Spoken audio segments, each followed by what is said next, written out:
Here in Austin, City Council is proposing an incentive to get police officers to move back to the city limits.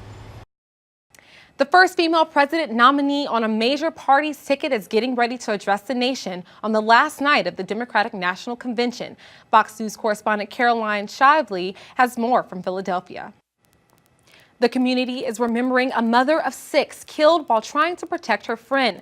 A funeral service was held today for Margarita Nadivad, less than a day after her suspected killer was caught by U.S. Marshals.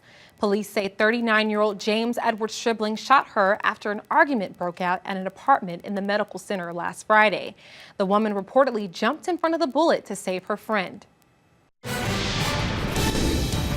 Crime Stoppers is once again reaching out to the community for help solving a murder. A 22-year-old was shot and killed. His grieving father holds tight to memories and hopes the killer is found. A local man is shot 13 times and survived. Coming up, where the shooting happened overnight and the suspects police are looking for right now. Plus, a potty party, the brand new loo unveiled downtown this morning, what it costs and when you can use it. A father and son from Honduras drowned in the Rio Grande River near Eagle Pass. This happened yesterday near the Texas International Bridge number 1.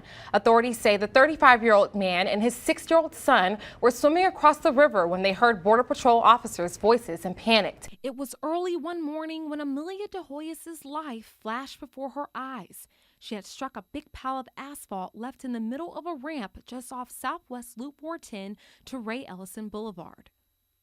The smoke came and we stopped as soon as we flew. This, which left her car in an undrivable state, and 3 months later, it remains in her driveway. No one to claim responsibility for the damages.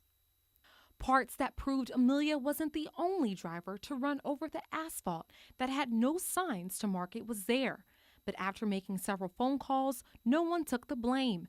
TxDOT did, however, refer her to the name of the contractors involved, Angel Brothers out of Baytown, Texas.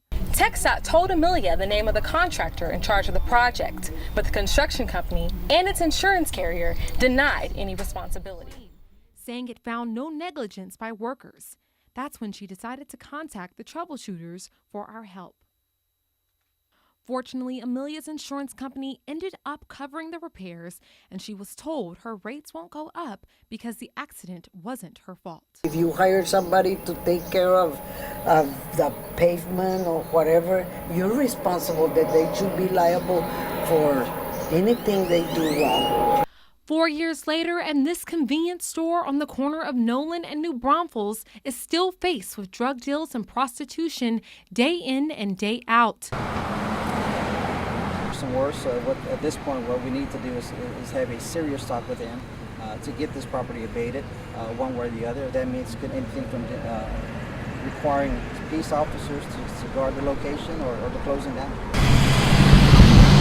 And after our story that aired last week, the city of San Antonio decided to take swift action with the surprise inspection at this Handy Mart behind me.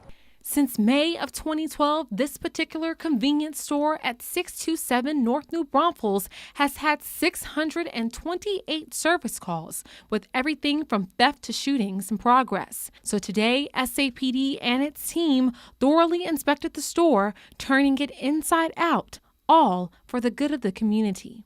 But how will the city protect this neighborhood with constant violent activity at the convenience stores and others up and down the block? Which is why the city is in need of cooperation from the community. If they can be good neighbors, then the city assures they will do what they can to keep them safe. We see that cooperation from East Side residents like the Woolifords, who moved on Nolan Street to make a difference in the neighborhood. We have a farmer's market. They don't see that we were invited to a neighbor's birthday party this evening. There's a lot of things going on in the world. We had dinner at our neighbor's house last night. We know everyone who lives here, and it feels good. And I've never been more active in a community. And even though they live just blocks away from one of the most dangerous corners in San Antonio, they'd rather live in a place where they can build relationships with their neighbors. This, they say, will stop violence that has been long overdue.